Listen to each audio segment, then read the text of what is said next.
Hello guys, നമ്മുടെ താറ് നമ്മുടെ അടുത്ത് എത്തിയിട്ടുണ്ട്. വന്ന വഴി മറക്കാത്ത മഹേന്ദ്രത ഇവിടെയും പഴയ നമ്മളെ ജീപ്പിലൊക്കെ വെക്കുന്ന പോലത്തെ സാധനങ്ങൾ വെച്ചിട്ടുണ്ട്. ബോണറ്റ് ഓപ്പൺ ചെയ്യാനുള്ള ലിഡ് കഴിഞ്ഞാൽ എനിക്ക് ഭയങ്കര പ്രത്യേകതയായിട്ട് തോന്നിയത് ഈ ഓവർലാൻഡിന്റെ ഈ ഓഫ് റോഡ് ബമ്പറാണ്. ഈ ഒരു ആന്റിന കൊണ്ട് വണ്ടിക്ക് എന്തുമാത്രം വ്യത്യാസം ഉണ്ടായെന്ന് കാണാം. ഈ രണ്ട് റെഡ് സാധനം ഇതിലൊക്കെ വണ്ടിക്ക് ഭയങ്കര വ്യത്യാസങ്ങൾ ഉണ്ടായിട്ടുണ്ട്. പിന്നെ ഒരു മസ്കുലാരിറ്റി കൊടുക്കാനായിട്ട് രണ്ട് മിററിലും താറിന്റെ നെയിം ബാഡ്ജിങ് കാര്യങ്ങളെല്ലാം.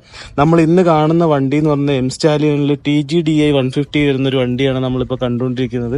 ഈ ഗ്രില്ല് ഇത്രയും സെറ്റ് ഭയങ്കര രസമാണ്. ഈ സാധനം ഒറിജിനൽ താറിന്റെ ഗ്രില്ല് ഇതല്ല.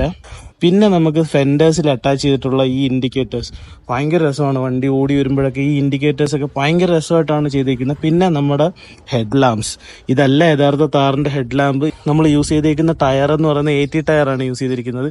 MT വരുമ്പോൾ MT ഭയങ്കര അത്യാവശ്യം ഒരു 60 മേളിലേക്ക് കയറുമ്പോൾ നല്ല സൗണ്ടും കാര്യങ്ങളൊക്കെയാണ്. 80 യൂസ് ചെയ്യുമ്പോൾ അത്യാവശ്യം നല്ല കംഫർട്ട് കിട്ടും നമുക്ക്.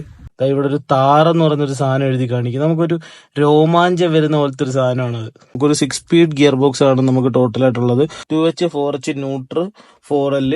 വണ്ടി അത്യാവശ്യം കൊടുക്കുന്ന ക്യാഷിന് വാല്യൂ ഫോർ മണി ആണോ എന്ന് ചോദിച്ചു കഴിഞ്ഞാൽ വാല്യൂ നോക്കി വണ്ടി എടുക്കാനായിട്ട് പറ്റുമെന്ന് എനിക്ക് തോന്നുന്നില്ല. ആഗ്രഹങ്ങൾ കൊണ്ട് എടുക്കുന്ന വണ്ടികളാണ് താർ എന്നൊക്കെ പറയുന്നത്. പിന്നെ അത്യാവശ്യം മൈലേജും കാര്യങ്ങളൊക്കെ തരുന്നുണ്ട്. ഓഫ് റോഡ് വണ്ടികളിൽ ഏറ്റവും കൂടുതൽ ഇല്ലാത്തൊരു സാധനം മൈലേജ് ആണെങ്കിലും നമുക്ക് അത്യാവശ്യം നല്ല മൈലേജ് കാര്യങ്ങളൊക്കെ കിട്ടുന്നുണ്ട്. Okay, by.